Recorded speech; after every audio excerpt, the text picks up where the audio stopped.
Assalamualaikum warahmatullahi wabarakatuh. Halo anak-anak kelas 6, kembali lagi dengan Bu Fatimah di pelajaran Akidah Akhlak.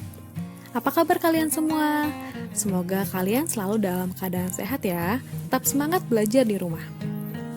Pada kesempatan kali ini, Ibu akan menjelaskan materi mengenai akhlak terpuji sabar. Pelajaran ini terdapat di pelajaran 8 Akidah Akhlak. Jadi simak penjelasan Ibu dengan baik ya.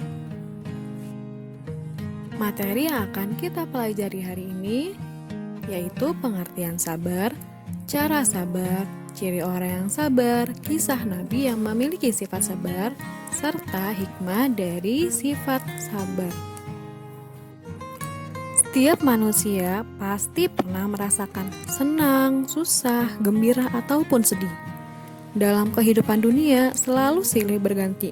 Terkadang kita melihat orang yang senang dan gembira, tapi di lain waktu menjadi sedih dan kesusahan. Begitupun kejadian bumi kita ini bermacam-macam. Terkadang gunung kita lihat sangat indah dan menyenangkan, tapi ketika meletus menjadi sangat berbahaya dan juga menyusahkan. Hutan yang hijau dan rimbun sangat menyejukkan pandangan mata, tapi ketika terjadi kebakaran, hutan sangat menakutkan dan berbagai macam kejadian lagi yang terjadi di alam ini. Apa yang akan kita lakukan jika mendapat nikmat dari Allah Subhanahu wa Ta'ala? Tentu kita akan bersyukur kepadanya. Lalu, apa yang akan kita lakukan jika kita mendapat musibah atau bencana? Jawabannya adalah sabar. Ya, benar sekali. Kita harus bersabar. Sabar adalah suatu sikap menahan emosi dan keinginan serta bertahan dalam situasi sulit dengan tidak mengeluh. Sabar merupakan kemampuan mengendalikan diri yang juga dipandang sebagai sikap yang mempunyai nilai yang tinggi. Sabar merupakan pencerminan bahwa jiwa kita ini kokoh, atau sabar ini adalah ilmu tingkat tinggi yang hanya mampu diamalkan oleh orang-orang pilihan Allah. Tapi kalian harus ingat, sabar bukan berarti hanya bersedia menunggu. Sabar juga bukan hanya dapat meredam emosi ketika marah. Sabar berarti kerja keras. Misalnya ketika ulangan harian kalian mendapat nilai di bawah rata-rata. Apakah kalian cukup hanya dengan diam dan menunggu keajaiban sampai nilai ulangan kalian menjadi baik? Tentu saja tidak seperti itu. Kalian harus kerja keras dan juga rajin belajar agar dapat mengubah dan meningkatkan nilai ulangan kalian yang di bawah rata-rata. Jadi, sabar yang kita lakukan harus diiringi dengan usaha, bahkan kerja keras untuk mencapai tujuan yang kita harapkan. Ada beberapa cara atau tuntunan bersabar sebagaimana yang dicontohkan oleh Rasulullah Shallallahu Alaihi Wasallam. Di antaranya sabar dalam melaksanakan ibadah dan juga sabar ketika mendapat musibah. Yang pertama, sabar ketika beribadah, seperti dalam sholat, kemudian membaca Al-Quran, ibadah haji, dan sebagainya. Harus dilakukan dengan benar dan bersungguh-sungguh, tidak boleh terburu-buru. Contohnya dalam rukun sholat itu ada yang namanya tumaninah. Jadi jeda di antara gerakan satu ke gerakan yang lainnya. Jadi setelah kalian selesai membaca surat, kalian jangan langsung ruku, tapi berhenti sejenak kemudian ruku. Baca doa ruku, berhenti sejenak kemudian baru i'tidal dan seterusnya. Dalam beribadah penting sekali kita harus niat karena Allah. Karena jika kita lakukan karena Allah, insya Allah segala sesuatu ibadah itu kita lakukan dengan ikhlas karena Allah Subhanahu wa Ta'ala. Selanjutnya harus mengetahui ilmunya, tidak boleh karena ikut-ikutan orang lain atau teman kita. Nabi Shallallahu Alaihi Wasallam bersabda, barang siapa yang Allah kehendaki mendapatkan seluruh kebaikan, maka Allah akan memahamkan dia tentang agama. Jadi ketika kita paham agama, maka kita tahu nih ilmunya, apa yang harus kita lakukan, dan akhirnya kita pun mendapat kebaikan atas apa yang kita kerjakan. Kita perlu meyakini bahwa Allah selalu melihat kita, walaupun kita tidak melihat Allah. Sesungguhnya Allah mengetahui apa yang gaib di langit dan di bumi, dan Allah Maha melihat apa yang kamu kerjakan. Kemudian, sabar dalam menghadapi musibah. Yakin dengan sepenuh hati bahwa semua yang terjadi karena takdir Allah Subhanahu wa Ta'ala. Ketika mendapat musibah, janganlah bersedih dalam waktu yang berkepanjangan.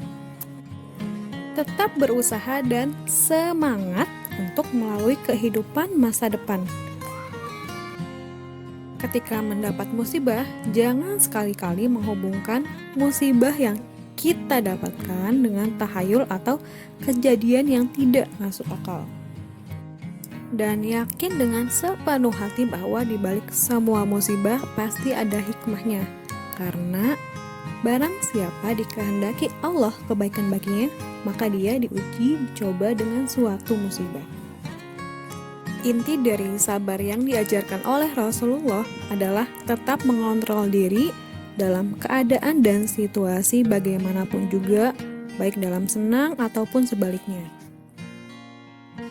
Sebagaimana contoh yang terlihat ketika Nabi Muhammad SAW bersabar, terdapat beberapa ciri orang yang bersabar, di antaranya murah senyum dan memiliki sifat pemaaf.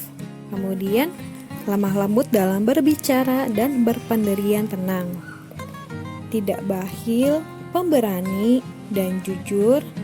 Kemudian tidak pendendam, sekalipun terhadap orang yang menzaliminya.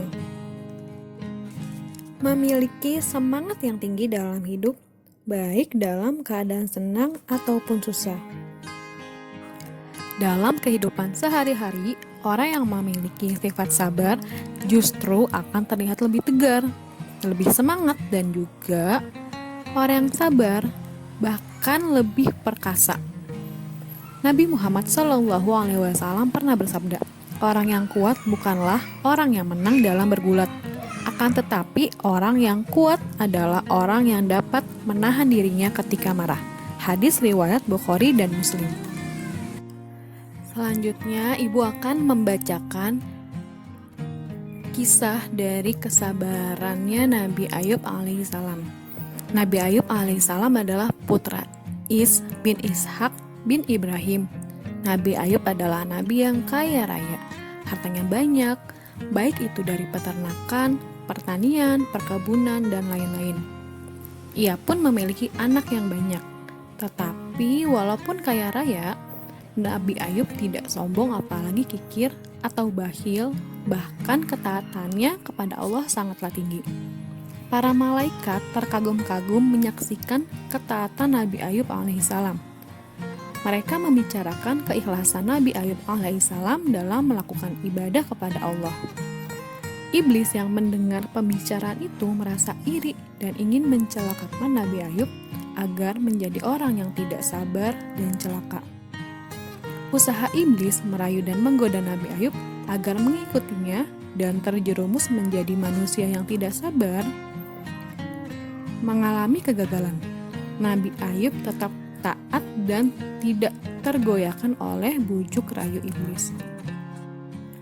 Iblis kemudian menghadap Allah, minta izin untuk menggoda Nabi Ayub.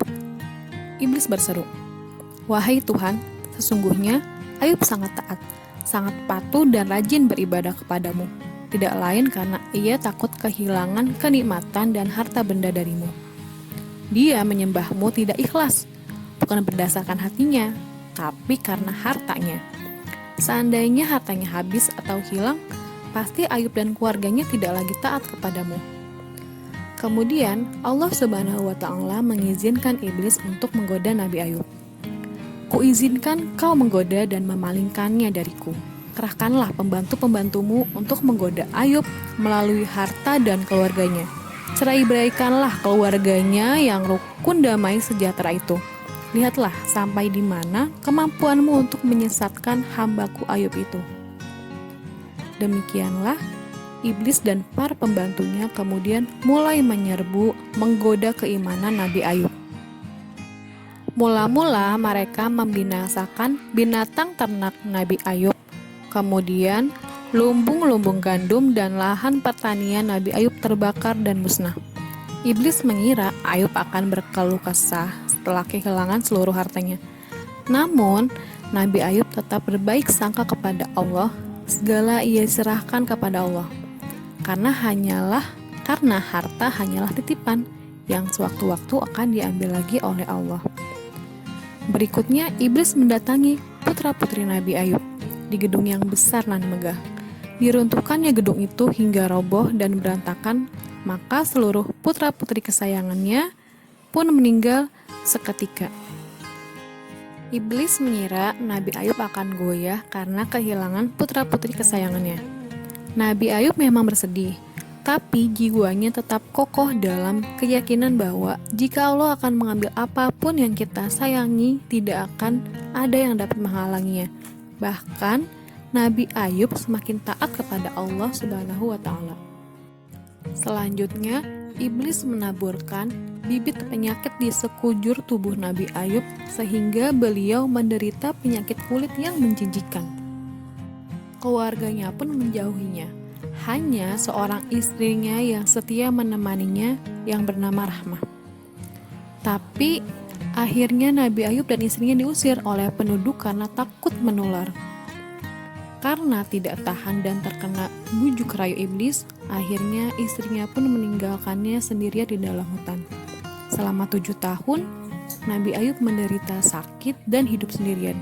Di dalam kesendiriannya, Nabi Ayub berdoa, "Ya Allah, aku telah diganggu oleh iblis dengan kepayahan dan kesusahan serta siksaan, dan Engkau adalah Tuhan yang Maha Pengasih dan Maha Penyayang." Allah Subhanahu wa Ta'ala menerima doa Nabi Ayub yang telah mencapai puncak kesabaran dan keteguhan iman dalam menghadapi cobaan. Allah Subhanahu wa Ta'ala berfirman, "Hantamkanlah kakimu ke tanah, dari situ air akan memancar, dan dengan air itu kau akan sembuh dari semua penyakitmu. Kesehatan dan kekuatanmu akan pulih kembali jika kau pergunakan air itu untuk minum dan mandi." Demikianlah, setelah Nabi Ayub minum dan mandi dengan air yang memancar dari bawah kakinya, maka ia sembuh seperti sedia kala, bahkan lebih tampan dan lebih sehat. Dan istrinya pun yang telah meninggalkannya akhirnya kembali bersama Nabi Ayub lagi setelah menerima hukuman dari Nabi Ayub, yaitu dipukul 1 kali dengan 100 batang lidi. Ada beberapa hal yang dapat kita teladani dari kisah Nabi Ayub alaihi salam. Yang pertama, kesabaran Nabi Ayub sangat tinggi, bahkan tidak terbatas walaupun berbagai ujian menimpanya silih berganti. Oleh karena itu, salah jika ada orang yang mengatakan bahwa kesabarannya sudah habis. Yang kedua, ketaatan kepada Allah dibuktikan dengan melaksanakan perintahnya dan meninggalkan larangannya. Dengan syarat harus ikhlas, yaitu murni karena Allah Subhanahu wa Ta'ala. Kesabaran dan ketaatan kepada Allah akan membuahkan kebaikan serta keuntungan, baik keuntungan di dunia terlebih lagi di akhirat. Nah, berikut hikmah sabar. Di antaranya, kesabaran bisa menjadi penolong yang akan menyelamatkan diri sendiri dan juga orang lain. Kesabaran bisa membawa keberuntungan di dunia dan akhirat. Orang yang sabar akan lebih semangat dalam berusaha untuk mencapai tujuan yang diharapkan. Keadaan senang harus bersyukur, dan sebaliknya harus sabar jika keadaannya tidak menyenangkan. Kesabaran akan menetralisir berbagai keadaan. Orang yang sabar disayang Allah. Sampai Allah Subhanahu wa Ta'ala menyatakan dalam Al-Quran surah Al-Baqarah ayat 153, "Innallaha ma'as sabirin." Sesungguhnya Allah bersama orang-orang yang sabar. Alhamdulillah, sekian materi yang Ibu sampaikan. Untuk tugasnya, silakan kalian kerjakan tabel yang ada di halaman 108. Tulislah kondisi atau keadaan yang mengharuskan kita berlaku sabar. Terima kasih anak-anakku yang sudah menyimak dan mendengarkan dengan baik. Semoga kita mendapatkan manfaat dari materi hari ini serta dapat melaksanakannya di dalam kehidupan kita. Akhirul kalam, wassalamualaikum warahmatullahi wabarakatuh.